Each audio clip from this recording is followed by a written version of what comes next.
Ladies and gentlemen, and everyone in between, welcome to the Real Honest Wrestling Podcast. That is your host, Real Honest One, John Ritlin, with my best friend and co-host. I am the Derbinator. Hello. Yeah, so episode 6, we'll see where this one takes us as far as length. Who knows, I might not be able to last as long as usual. Happens at my age. Did you just say, yeah, no. Boy, we're starting this show off great, aren't we? I mean, we just got done watching Selfie Man, which was by far like the worst movie I've seen this year. You know what's really sad?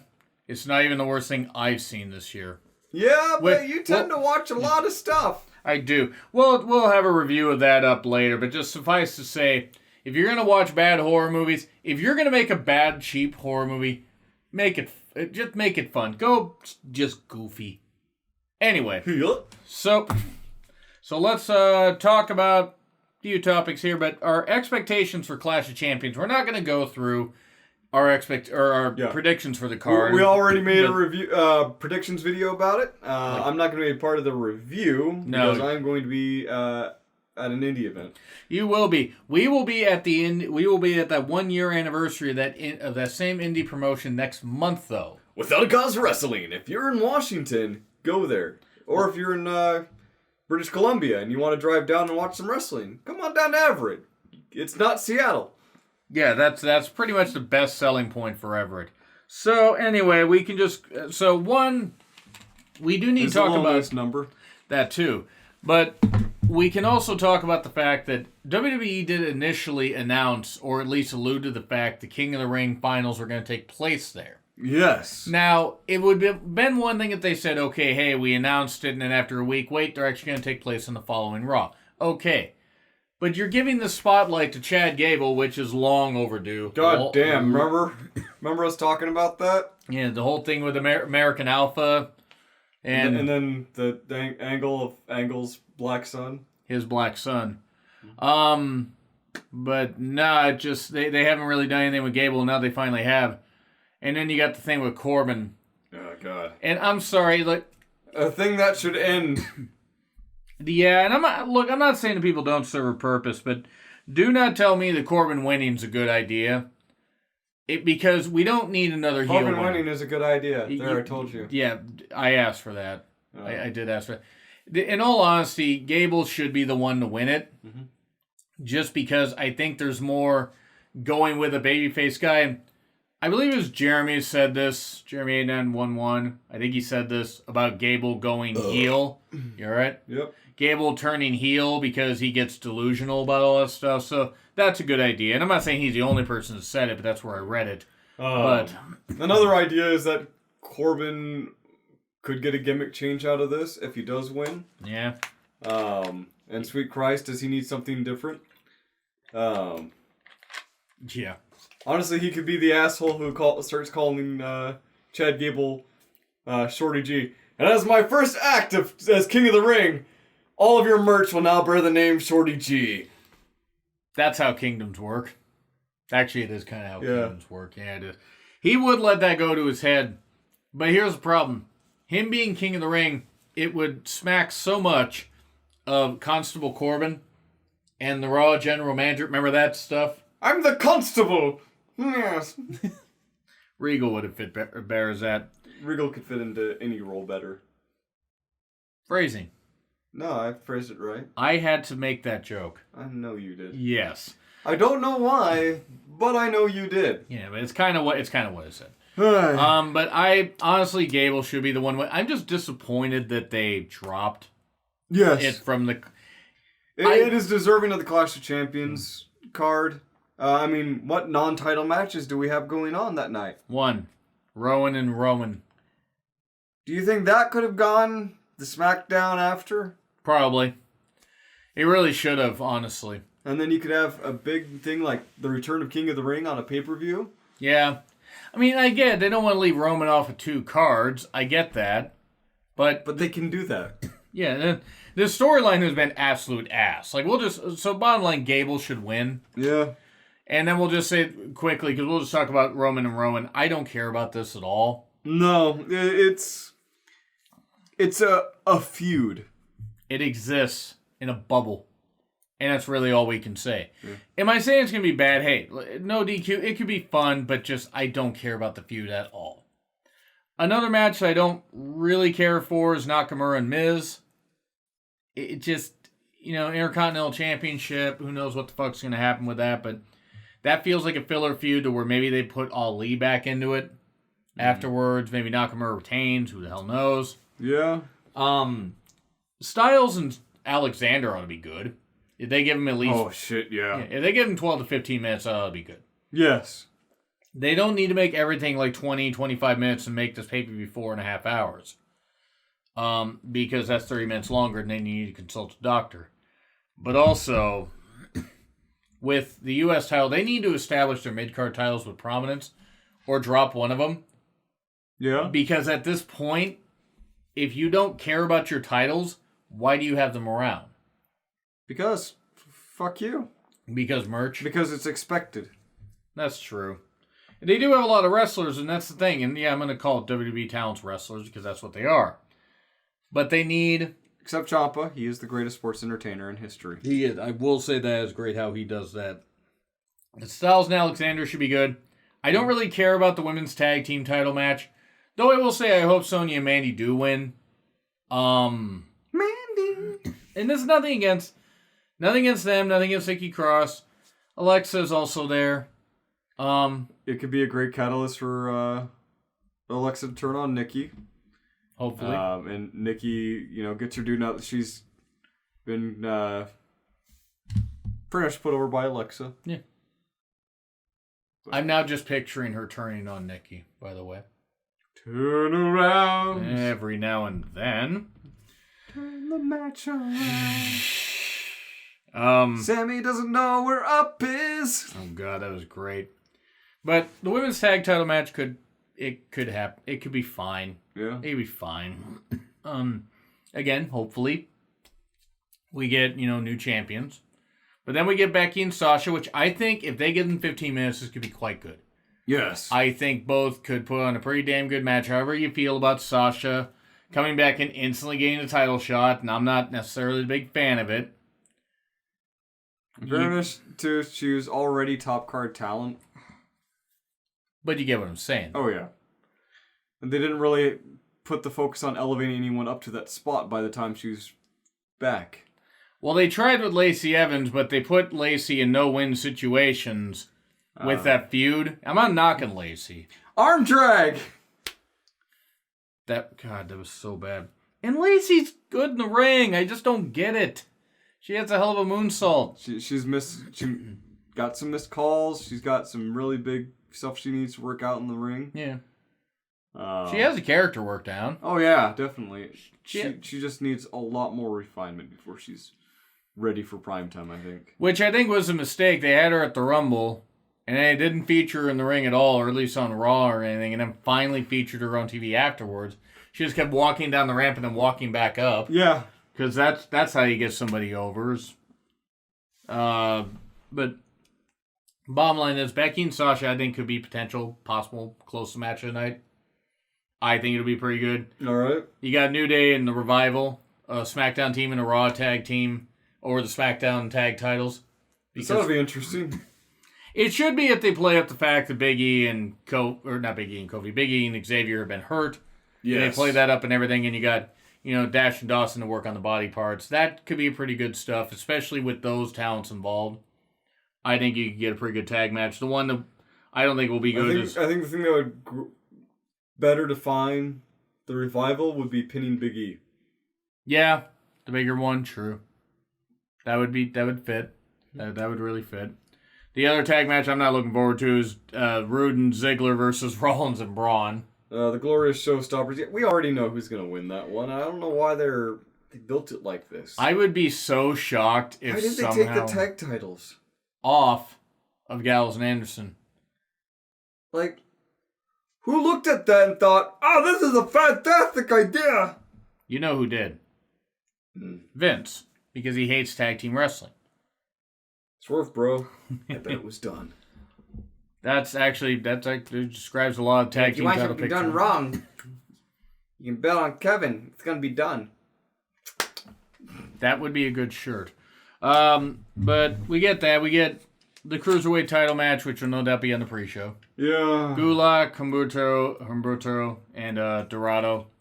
Or Dorito. It's like Nigel called him for a while until... Let's say Dorito of the Loser House Party. Nigel's off of 205 Live commentary, right? Yeah. Isn't it just Vic and Aiden now? I think they brought in Dio Madden. Who? I guess he's some football sportscaster. Apparently people liked him, but someone goes, he named himself after a JoJo character! You thought it was Nigel McGuinness, but it was me, Dio! I'm glad you know what that means, because I have no idea what that is. I've shown you the gif of that one before. Oh, that? Yeah. Oh, right, yeah. I've never actually seen the show, though. It should be a fun match. It's going to be on the pre-show, though. Because it's the Cruiserweights, and it's going to be on the pre-show, Chris. Hey, here's a good thing. If the Cruiserweights go to NXT, then we can get them on takeovers. So we'll discuss that in a bit, though. Kofi and Orton... I don't care about this feud. I'm sorry. I don't. They're trying to make it personal. I just don't care. They can put on a great match. Oh, they can. The feud itself is just... Stupid? Stupid. Stupid. Stupid. Stupid. Stupid. Stupid. Stupid. Okay, that's enough of that. But, yeah. Well, at least we know when to say that. Orton doesn't. Because he's stupid. No? Okay. Yeah, that's... Too busy drinking there. Yeah, Kofi and Orton. Match should be good. Yeah. But I don't care about the feud. No, not really. It's just eking it along until Kofi... until the first second SmackDown of, when they're... when they're on Fox. I think they're going to put it on Orton for one particular reason. When people tune into SmackDown to see who the champion is, and they see that it's a familiar face like Randy Orton's. Yeah. Yeah, that's fair. Yeah. And that actually could happen. Then we get Rollins and Braun, which I think is in a no contest. I think the Fiend's interfering. God, I hope the Fiend interferes. I mean, it'll be better than when they had... Or at least close out the night by attacking whoever wins the match. True. That, but it would... At least that would be a better no contest than when they had the no contest at Hell in a Cell last year. Remember that? Remember when that pay-per-view was starting off really, really good, including Randy Orton jamming the screwdriver into Jeff Hardy's ear? You're welcome. Remember that? Remember when Jeff Hardy fell off the top of the Hell in a Cell? Yeah. Or the Cell in a Hell? And he just took forever hanging there? And then when he fell, we're like, oh! Yeah. Good, Jeff. You don't need to hang up there forever. You're not Benoit. Oof. Anyway, what? Too soon? Why would you assume he was up anywhere? No, he was hanging. He's not hanging up anywhere. He's down there in hell. Yeah, okay. Yeah, going back to the Orton thing. But then we get Bayley and Charlotte. They are in Charlotte, which Andrade will have questions about. But also... No, he'll have answers. He will. He's very tranquilo right now. So... Tranquilo. I hated JR for doing that. Anyway... But this ought to be a good match. It's just that Bayley's got to show something different in this match. Yeah, they got to just cement this heel turn. Mm-hmm. They really have to. They need to make this where some titles change hands. Because if none of the titles change hands, and they don't change for the right reasons, then it's going to be kind of ridiculous. It's like, oh yeah. Well, I don't have everyone retaining in my predictions. No, you don't. I mean, I don't either. I have a few titles changing hands. Right. I'm just saying that if they did that, then it would be like, okay, why do we do this theme? Why do we do this goddamn theme? I mean, why even bother?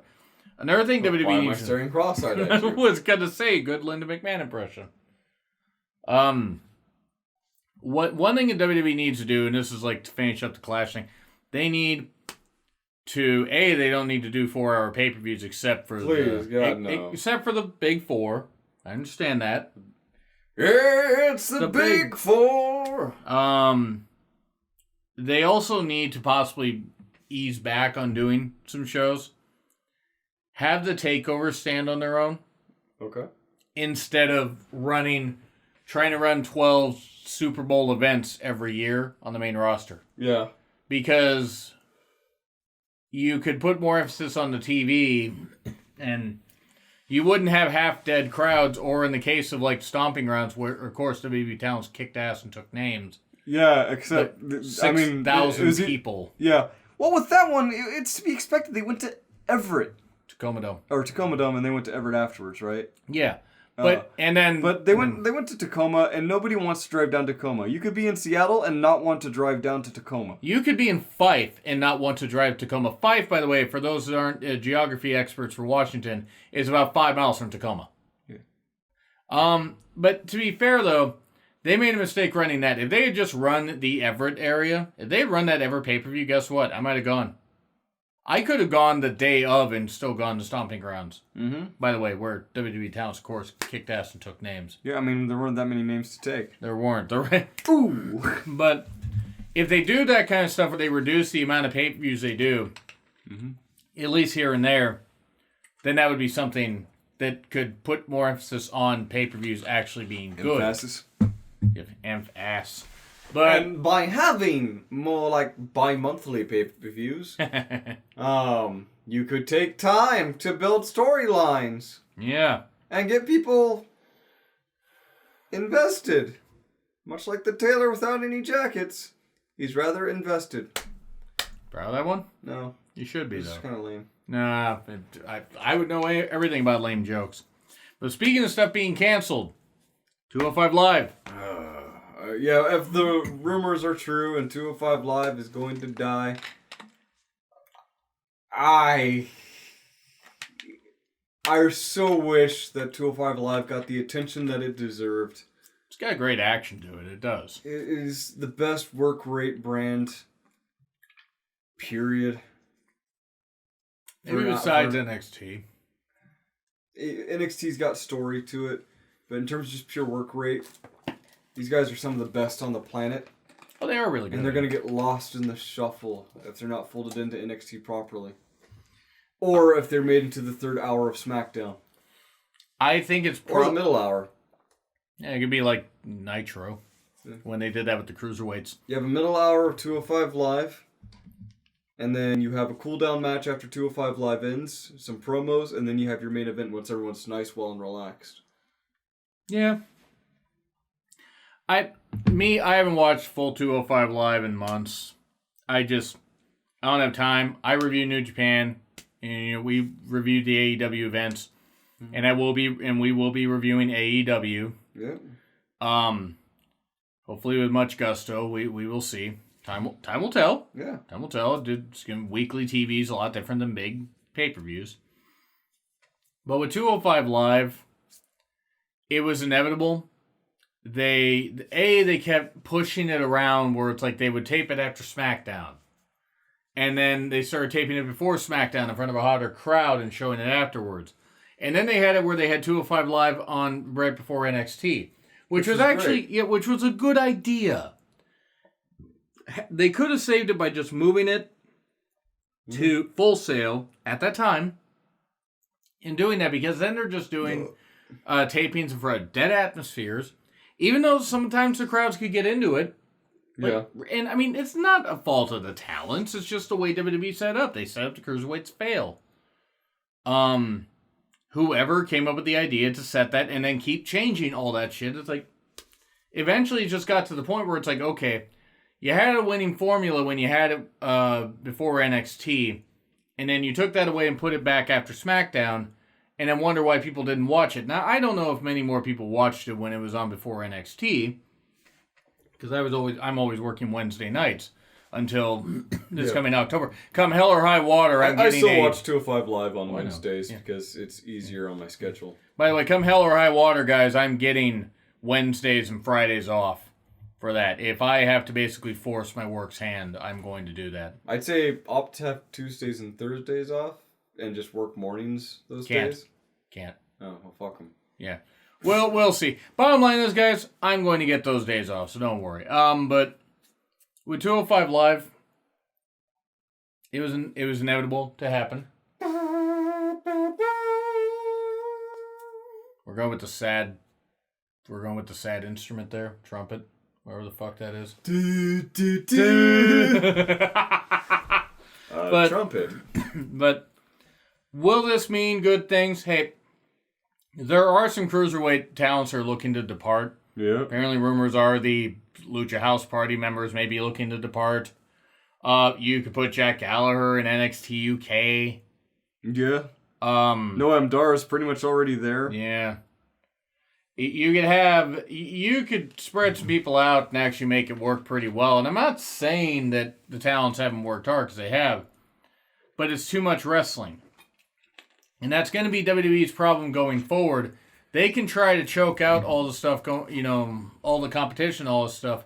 People are making their choices. But the last time that happened, they had to remove him from pay-per-view posters on the network. If they had just tapped out Chris, they wouldn't have had to have done that. Yeah. This is the second Benoit joke that's been made on. Yeah, and I started it this time. Yes, I'm a bad influence. Terrible, absolutely awful. But it's gonna be interesting to see what happens with 205. I don't know when they're gonna cancel it. They may not end up canceling it until the end of the year. Who the fuck knows? But it sounds like it's going, if the rumors are true, it's going to happen. And we emphasize rumors. Yep. But now we allude to NXT and AEW. This competition. I want to say this much. This is kind of in reference to a video I did about watching what you want to watch. You don't have to pick and choose on those. You can DVR one and watch the other live. You can watch them split screen and drive yourself insane. Which I know about driving myself insane. You could watch Slightly Mad.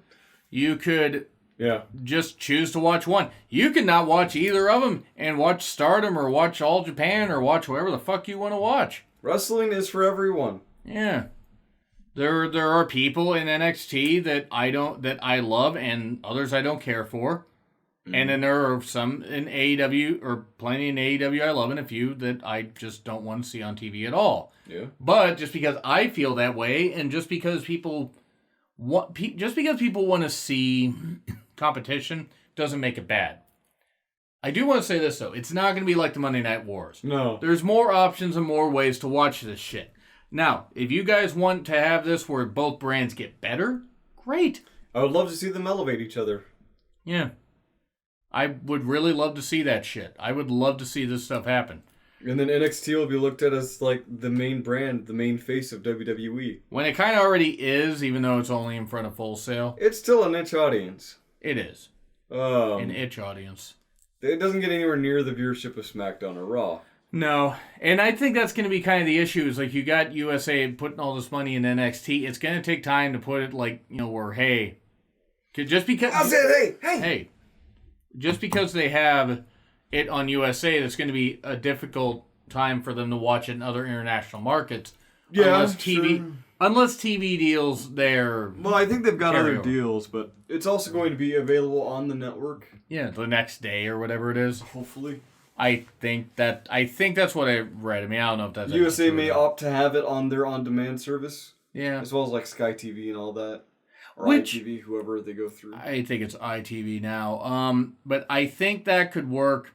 As for AEW, now it's going to be a sink or swim situation. Mm-hmm. They've done 4 shows of varying quality, and they got a lot of good shit that they got going. They got some shit they need to work out. Yeah. They got some shit they need to stop doing.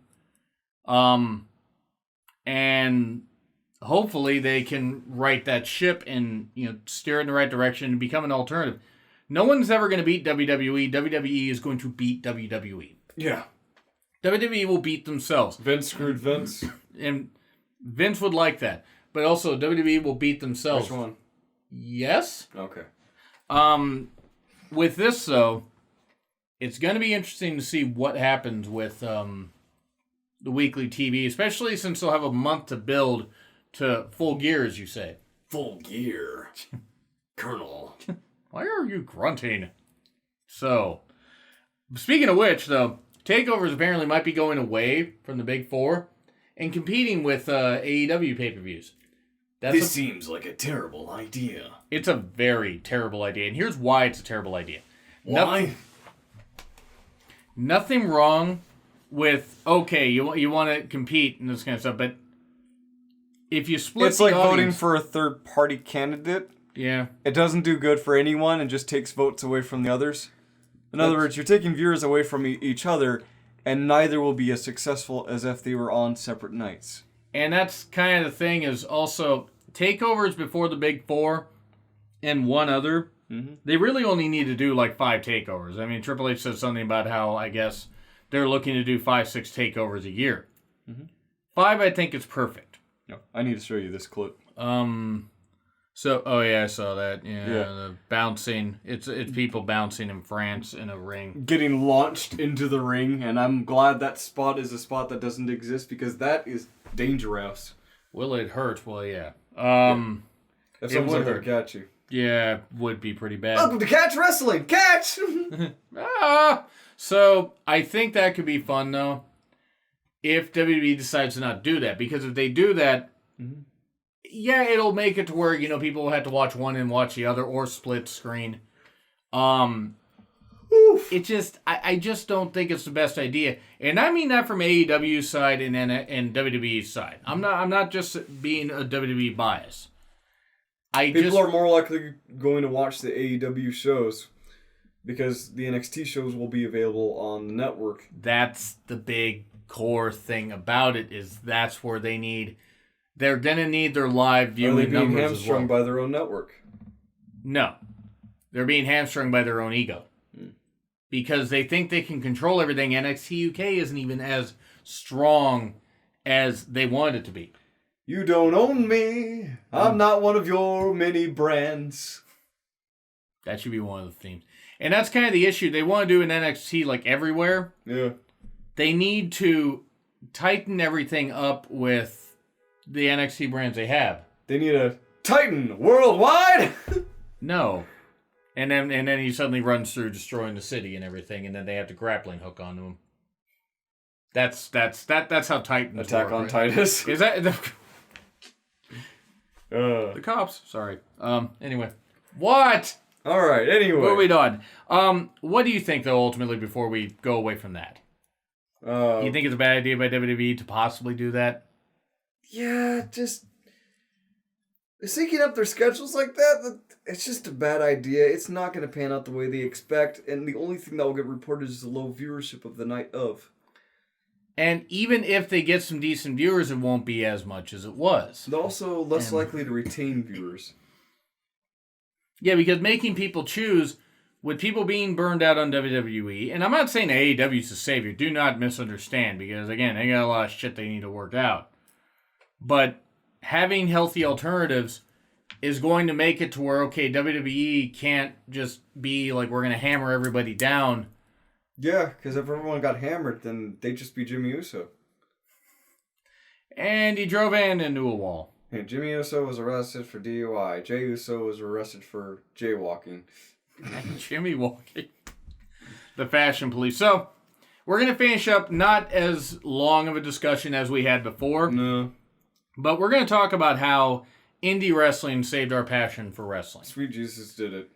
Going all the way back to like July. We're not going to go through everything minute detail, but from that time, going to Defy shows, Without a Cause, starting in October of last year, being able to be there at live wrestling and meet some of the stars, meet some of the local talents, and see people working hard, Yeah, shout out to Dave Turner, the Black Sheep Dave Turner, right. And at James Vanderbeek. Yeah. That's not that James Vanderbeek, but Jaims Vanderbeek. Right. If you're not following him already, who are you on wrestling Twitter at this point? That's a good point, yeah. But if it wasn't for them talking about the mini promotions that have come up, Right. we wouldn't have gotten into it, and our wallets would have probably been happier for it. That's true, but our love of wrestling would not be. That's kind of the thing, because I'm not going to lie to you guys, I mean, this ties into all of it. It's like our first show, we saw what, MJF? We saw MJF, we saw Ricky Starks, we saw Shaft, we saw Shaft kill Ricky Starks. Yeah, we saw Nicole Matthews, Taya Valkyrie, John Morrison. Yeah. Johnny Defy. Yeah. Taya Valkyrie and Nicole Matthews were the main event. They were. The women were the main event. Yeah. Women can main event something. Wow! All right. But with that, it really defied expectations. Ah. And then after that, Turner kind of turned me to Without a Cause, and he's A couple months later. yeah, it's a brand that Max Zaleski, pretty much, it was his brainchild. Turner apparently has been very integral with the whole promotion. You can tell. So where we met. We met Aubrey at both of those promotions, but we met her at Without a Cause. Yes. Aubrey Edwards. Aubrey has been at Without a Cause. Probably more than she's been at Defy. Which is saying something. Hopefully she'll be at the Defy show that's going to be up in, who knows. Yeah. We'll see. Well, I'm excited to see her this Sunday. Yeah, I was going to say she'll be at that. But yeah, because I was ready ultimately to just pull the plug at least on reviewing wrestling as often. Because it was... At that point, WWE is still very draining. It is. We get a lot of numbers. We like a lot of the talents there. Yeah. We just don't like a lot of the directions they're going with the stories. Yeah, because I'm still at the point where I'm thinking an end of the week podcast might be a better format for all of the wrestling that we need to cover. We may do that. I think we may keep the AEW reviews separate only to see how the numbers are. But in all that may be something that also we depends visit. on how late wrestling goes now, because with the move to Fox, it's probably going to be on later. Yeah, and we'll totally see because it depends on the views for the reviews, because they do net quite a few numbers and stuff like that, and we would keep the reviews short. Sometimes we might go long on the podcast. Yep. So we will ultimately see. There is a lot to cover on this stuff, and that's why. And if you're interested in actually, seeing that kind of change instead, let us know. Yeah, drop in the comments. Find us on Twitter. And let us know your thoughts on today's topics. Yeah, but for indie wrestling, just to sum up this whole thing, and then we'll get going. Yeah, if it hadn't been for being able to meet the wrestlers, and meeting some really cool fans there, some fellow wrestling fans. Watching talent explode onto the main scene like that. Yeah. Going from not knowing who the hell MJF is to seeing what he is now. Knowing who MJF is. You could tell we could tell he had talent even then. Watching Strickland just rock the house at Washington Hall. Oh, God. To completely owning every room he's in WWE. And we saw that. We saw how good he was. Darby Allin. Sweet Jesus. We first saw him at AEW, or not AEW, the Without a Cause. Yeah, Without a Cause. We did see him at one show at Defy. Yeah, against Shane. Shane Swerve. Strickland. Yeah. The Swerve Man. Those two are absolutely amazing to see them going from competing against each other in a match to competing against each other on two different promotions. Yeah. And getting to see Tony Storm. Getting to see Walter live. Getting to see Walter live. That was something. Watching Shaft no-sell a couple of his chops. Yeah. Because Shaft is the baddest motherfucker on the planet. And you have to be to no-sell Walter's chops. Yeah. But just in general, even this year, getting to see the Young Bucks, getting to see a whole bunch of people. Yep. Getting to see Randy, finally getting to meet Randy Myers, Ravenous Randy Myers. Great Holy guy. Holy shit, that guy is fucking incredible. He is basically an updated... Weirdo hero. He is an updated exotic Adrian Street, and I mean that with the highest compliment. He's turned the gimmick on its ear and made it his own. I'm just saying you can see influences of that. Yeah. But... Miss Kiss. She actually... I need to show you Instagram and stuff like that. Oh, I'm getting a phone call from Pennsylvania. Anyway, I clearly don't know anybody in Pennsylvania, so... But with just indie wrestling, support your indie wrestling. Get there, find out what local promotions you have. Make sure they're run by good people. Make sure it's the kind of style of wrestling that you enjoy, The tickets are pretty cheap, depending on the area you're in. Yeah. We like Without a Cause because it's cheaper. And nothing gets to $5. It's inexpensive, not cheap. Yeah. We mean cheap with love. It is inexpensive. Yeah. Inexpensive means that the product costs less than you'd expect it to. Cheap means there's a reason it costs less. Oh, yeah. Well, in all seriousness, I doubt. Like Defy with their $85 tickets. Yeah. For front row, that's because of the massive production value and the venue that they're in. Yeah, Washington Hall's expensive as fuck, but the whole point is just for if you guys would not be really seeing as much content as there was if it had not been for indie wrestling. Yeah. And things are getting to the point where it's like, I'm getting near 40. So consider yourself #blessed. Yeah. Press F to pay respects. No. I will say in closing, though, Support your indies. Make sure you guys have as much fun as you possibly can. And bring some money to buy some merch. Yeah. But trust me, limit yourself. Because it's so easy to walk out of there with a bunch of shirts and be like, fuck, I'm broke. But, I mean, budget yourself up. Make sure you got things figured out for your, oh, hey, I want to buy some shirts or get some autographs or this kind of stuff. I'm not saying you guys have to do this, but if I can, I try to slip a little extra to some of the talents. I say, look, I know it ain't much. Slip you the tip. Hold on, that came out wrong. Okay, just because of the female wrestlers I met. Come on. I may have wanted to do... By the way, Derb can vouch for this. Seeing Priscilla Kelly's entrance, totally fine while watching it. No. Yeah, or being literally brought into Thunder Rosa's entrance. That was amazing. That's the whole point. You never know if you're going to be part of the show. And in a good way. And sometimes in a luchador to the face kind of way. Or Daniel Maccabi to the leg kind of way. Yeah, it's like, what was it? We had I had a welt on my leg for 2 weeks. Oh, really? Yeah. Fuck. Didn't I get hit by him too? I don't know. Yeah, I think like that happened, but the whole point Shit is happens, and if security isn't backing you out of the way and you think a wrestler's coming at you, move. Yeah, get the fuck out of the way. But in all seriousness, as a guy who works for the phone company, I know something about having the right of way. Just in closing. Oh, it's still kind of there. Make sure... Is it? Yeah. Fuck. A little bump. Make sure to just support your indies. If you're getting burned out, like you said, if you're getting burned out in WWE, this kind of stuff, you never know who you're going to see that's suddenly going to be on TV in 6 to 8 months or a year. Yeah. You never know. You never know who's going to be rising up. Yeah, back on the streets. Or black on the streets. Who the fuck knows? What? It had to be said. Anyway. But also, if it wasn't for doing shows with Derb here, fuck, I probably would have I would have given up. I would have given up like 2.5 years ago. Yeah, I would have no idea about the indie scene. Yeah. And it's been a blessing. But we'll see what happens on this. But we are going to close this up, and yeah.